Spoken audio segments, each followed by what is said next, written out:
നിലമ്പൂരിൻ്റെ ചെങ്കോട്ടയിലേക്ക് എല്ലാവർക്കും സ്വാഗതം. Yes, GD's internationals red fort Nilambur. നമ്മൾ ഓൺലൈൻ വഴി ഈ ജൂലൈയിൽ ബുക്ക് ചെയ്ത നിലമ്പൂരിലൊരു ഹോട്ടലായിരുന്നു. രാജകീയമായ പാതയിലൂടെ നമ്മൾ നമ്മുടെ പാർക്കിങ്ങിലേക്ക് എത്തി. ഈ പ്രോപ്പർട്ടി വന്നിട്ട് ബാർ അറ്റാച്ച്ഡ് ആണ്, റൂഫ് ടോപ്പ് ബാർ, അതുപോലെ സ്പാ കാര്യങ്ങളൊക്കെ ഉണ്ട്. പിന്നെ ഹൈലൈറ്റ് ആയിട്ട് നമ്മുടെ എൻട്രൻസിൽ തന്നെ 2 പീരങ്കികളുണ്ട്. പൊട്ടുമോ എന്നറിയില്ല. പിന്നെ മൊത്തത്തിലുള്ള ഔട്ട്ഡോർ ലുക്ക് കിടിലം.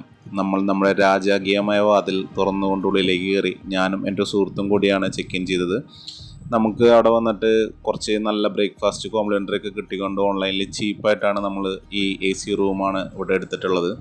പിന്നെ നമുക്ക് ലിഫ്റ്റും അതുപോലെ തന്നെ നടന്നും അവിടോട്ട് കയറാം. സ്റ്റാഫൊക്കെ നല്ല ബിഹേവിയറാണ്. നമുക്കൊരു അസിസ്റ്റ് ചെയ്യാൻ വേണ്ടി നമുക്കൊരു അസിസ്റ്റൻ്റായ ഒരു ബോയിനെ തന്നിരുന്നു. പുള്ളി വന്നിട്ട് ഹിന്ദിയും മലയാളത്തിലും സംസാരിക്കുന്നുണ്ട്. സ്പർബർഗിനെ പോലെ പുള്ളി എന്തെല്ലോ പറഞ്ഞുകൊണ്ട് നടക്കുന്നുണ്ട്. നമുക്ക് കാര്യമായി ഒന്നും മനസ്സിലായില്ലെങ്കിലും നമ്മൾ തലയാട്ടി, കാരണം നമുക്ക് റൂമിലേക്ക് എത്തിച്ചേരണമല്ലോ. പുള്ളി പോകുന്ന വഴിയെല്ലാം എൻ്റർടൈൻ ചെയ്തുകൊണ്ട് എന്തൊക്കെയോ പറഞ്ഞ് ഞങ്ങളെ റൂമിലെത്തിച്ചു.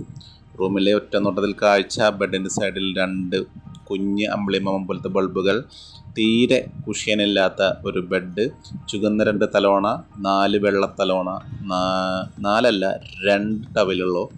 പിന്നെ ചെമ്മര് നോക്കിക്കഴിഞ്ഞാൽ ഇവിടെ 2 ആളെ കാണാം. ഇവരറിയുന്നവർ കമൻറ്റ് ചെയ്യുക. പിന്നെ മൊത്തത്തിൽ ഒരു ഓൾഡ് ഏജ് ലുക്കാണ്. അതുകൊണ്ട് തന്നെയാണ് ഈ ഇത്രയും പ്രൈസ് കുറവിൽ നമുക്ക് പ്രോപ്പർട്ടി കിട്ടിയത് എന്ന് മനസ്സിലായി. ഫ്രിഡ്ജെല്ലാം കാലിയായിരുന്നു. ബാർ അറ്റാച്ച്ഡ് ആകുമ്പോൾ പൊതുവെ എന്തെങ്കിലുമൊക്കെ അതിൽ പതിവുണ്ട്. പതിവ് അറിയുന്നവർ കമൻറ്റ് ചെയ്യുക. പിന്നെ നമുക്ക് കെറ്റിൽ, ചായപ്പൊടി, പഞ്ചസാര തുടങ്ങിയ എല്ലാ സാമഗ്രികളും അവിടെ ഉണ്ടായിരുന്നു. ഒരു കുപ്പി വെള്ളം, 2 കപ്പ് എല്ലാം ഉണ്ടായിരുന്നു. കണ്ണാടിയൊക്കെ കിടിലനായിരുന്നു. ചെടിയോ കാര്യമൊന്നും ഉണ്ടായിരുന്നില്ല. പിന്നെ നമ്മുടെ കബോർഡ് വെറൈറ്റിയാണ്. ഇവിടെ 2 സേഫ് കൊടുക്കുന്നുണ്ട്. കുറച്ച് സേഫ്റ്റി എക്സ്ട്രാ തരാൻ വേണ്ടിയാണോ അത് ഒരെണ്ണം വർക്ക് ചെയ്യാത്തതുകൊണ്ടാണെന്ന് അറിയില്ല. ഞങ്ങളത് ചെക്ക് ചെയ്തില്ല, അതുകൊണ്ട് അതിൻ്റെ റിവ്യൂ പറയുന്നില്ല. പിന്നെ നമ്മുടെ ബാത്റൂമിലേക്ക് കിടക്കാന്ന് വെച്ചാൽ നല്ല മാറാലയൊക്കെ ഉണ്ടായിരുന്നു. പ്രത്യേകിച്ച് ആ മുകളിൽ ഇപ്പം ഞാൻ കാണിച്ചു തന്ന ബൾബ് ഫുള്ള് മാറാലയായിരുന്നു. പിന്നെ നമുക്ക് തന്നിട്ടുള്ള എമിനിറ്റീസ് വന്നിട്ട് പെട്ടിയിലാണ് പൊതുവെ കിട്ടാറ്. ഇവിടെ കവറിലാണ് കിട്ടിയത്. പിന്നെ 2 കുഞ്ഞു ബോട്ടിൽസ്. ഒരു പ്രത്യേകത, ഇവിടെ കണ്ടീഷണർ നമുക്ക് കിട്ടിയതല്ല. പിന്നെ നമുക്ക് പ്രോപ്പർട്ടിയിലത്തെ ഈ അമ്യൂണിറ്റീസ് നോക്കുമ്പോൾ കുറച്ച് ചീപ്പായ പോലെ തോന്നി.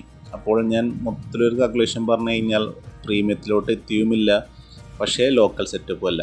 പുറത്തത്തെ കാഴ്ചയൊക്കെ പ്രത്യേകിച്ചൊന്നും പറയാനില്ല. പിന്നെ റൂം നമുക്ക് വളരെ ചീപ്പായി കിട്ടിയോണ്ട് നമുക്ക് അഡ്ജസ്റ്റ് ചെയ്യാൻ പറ്റും.